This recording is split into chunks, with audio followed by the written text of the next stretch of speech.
औज़ुबिल्लाहिमिनश्शैतानिर्रजीम बिस्मिल्लाहिर्रहमानिर्रहीम। प्यारे बच्चों, अस्सलाम वालेकुम। मैं गुलाम मोहम्मद भट्ट यूपीएस मीर महला छिपोरा से। प्यारे बच्चों, कल हमने जो 8वीं जमात का उर्दू से जो सबक लिया था, जिसका नाम है गेहूं का दाना, ये सबक कल हमने मुकम्मल किया है।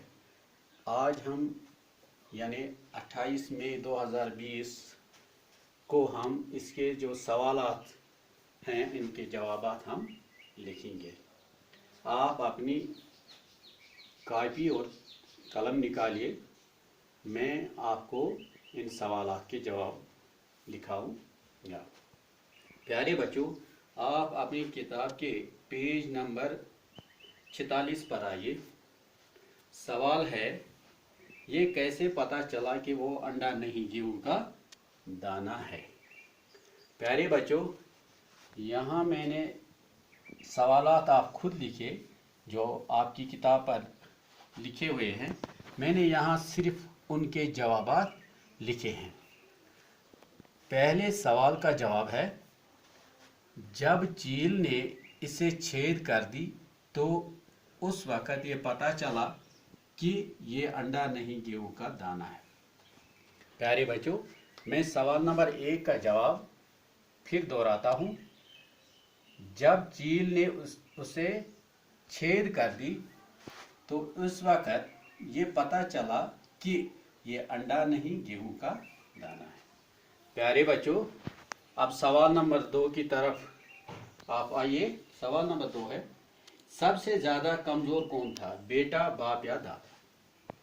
इसका मैंने यहाँ पर जवाब लिखा है। आप सवाल नंबर 2 का जवाब लिखिए। सबसे ज़्यादा कमज़ोर बेटा था, जो लाठी के सहारे चलता था। इसके बाल भी सफ़ेद थे और मुंह में एक दांत भी न था, बल्कि बहरा भी था। प्यारे बच्चों, एक बार मैं फिर सवाल नंबर 2 का जवाब दोहराता हूँ।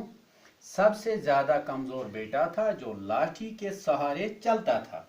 इसके बाल भी सफ़ेद थे और मुंह में एक दांत भी न था, बल्कि बहरा भी था। प्यारे बच्चों, अब हम सवाल नंबर 3 की तरफ सीधा आते हैं। सवाल नंबर 3 है, बड़े दादा ने इस दाने को क्यों पहचान लिया? बड़े दादा ने इस दाने को क्यों पहचान लिया?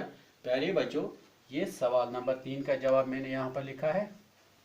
आप ये लिखिए, वो खुद यानी दादा, वो खुद ये गेहूं बोता था और खाता था। एक बार फिर मैं दोहराता हूँ सवाल नंबर 3 का जवाब, वो खुद ये गेहूं बोता था और खाता था। प्यारे बच्चों, अब सवाल नंबर 4 की तरफ हम आते हैं। सवाल नंबर 4 है, आज के इंसान की जिंदगी दुख भरी क्यों है? आज के इंसान की जिंदगी दुख भरी क्यों है? प्यारे बच्चों, सवाल नंबर 4 का जवाब, आज का इंसान अपनी कमाई पर मुतमईन नहीं, बल्कि अपने पड़ोसी की दौलत पर ललचाई हुई नजरों से देखता है और खुदा पर भरोसा नहीं करता। एक बार मैं फिर सवाल नंबर 4 का जवाब दोहराता हूँ। आज का इंसान अपनी कमाई पर मुतमईन नहीं, बल्कि अपने पड़ोसी की दौलत पर ललचाई हुई नजरों से देखता है और खुदा पर भरोसा नहीं करता। प्यारे बच्चों, अब हम सीधा सवाल नंबर 5 की तरफ आते हैं। सवाल नंबर 5 है, गेहूं हमारे लिए क्यों ज़रूरी है? हम अच्छा गेहूं कैसे उगा सकते हैं? प्यारे बच्चों, आप सवाल नंबर 5 देखिए। गेहूं, यहाँ मैंने इसका जवाब ही लिखा है, गेहूं हमारे लिए अहम ज़रूरी ग़िज़ा है। दुनिया में अक्सर लोग गेहूं की रोटी पर ही गुजारा करते हैं। जब हम खेतों में अच्छा बीज बोए, कीमियाई और घरेलू खाद इस्तेमाल करें, तब हम अच्छा गेहूं काफ़ी मकदार में पैदा कर सकते हैं। प्यारे बच्चों, एक बार मैं फिर दोहराता हूँ, गेहूं हमारे लिए अहम ज़रूरी ग़िज़ा है। दुनिया में अक्सर लोग गेहूं की रोटी पर ही गुजारा करते हैं। जब हम खेतों में अच्छा बीज बोए, कीमियाई और घरेलू खाद इस्तेमाल करें, तब हम अच्छा गेहूं काफ़ी मकदार में पैदा कर सकते हैं। प्यारे बच्चों, ये कुछ सवालात थे जिनका हमने जवाब लिखा। अब इसमें सवाल नंबर 3 है, जो खाली जगहों को पुर कीजिए। खाली जगहों को पुर कीजिए। यहाँ आप सवाल नंबर 3 की तरफ देखिए। इसका एक पार्ट है, गौर से देखा तो मालूम हुआ कि वो अंडा नहीं, डैश डैश का दाना था, डैश डैश का दाना था। वहाँ जहाँ डैश डैश लिखा है आप वहाँ पर गेहूँ लिखिए, आप वहाँ पर गेहूँ लिखिए। इस तरह दूसरा पार्ट है इसका,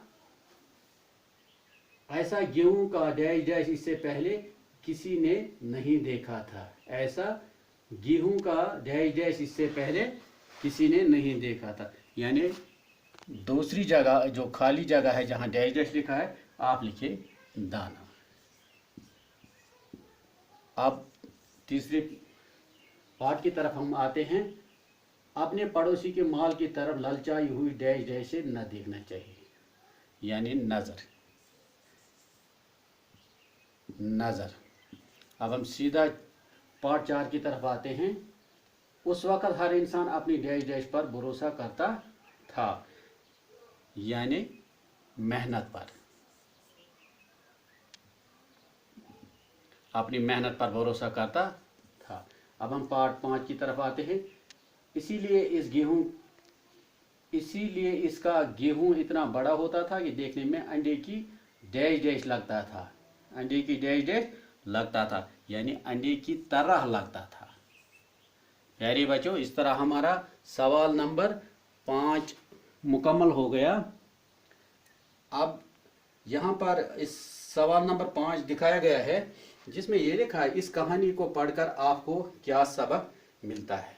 प्यारे बच्चों, जो मैंने आपको कश्मीरी में भी इसका तर्जमा सुनाया है या समझाया है, तो एक बार फिर इस कहानी को पढ़कर हमें ये सबक मिलता है कि हमें अल्लाह पर भरोसा करना चाहिए और जो कुछ मांगना हो इसी से मांगना चाहिए। अपनी कमाई पर मुतमिन रहना चाहिए, दूसरों की दौलत पर कभी भी बुरी नज़र नहीं डालनी चाहिए।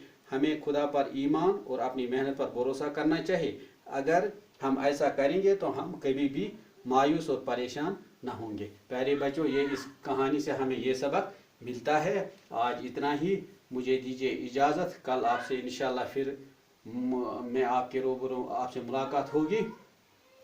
मुझे दीजिए इजाज़त। आप खुश रहिए। अल्लाह हाफिज़।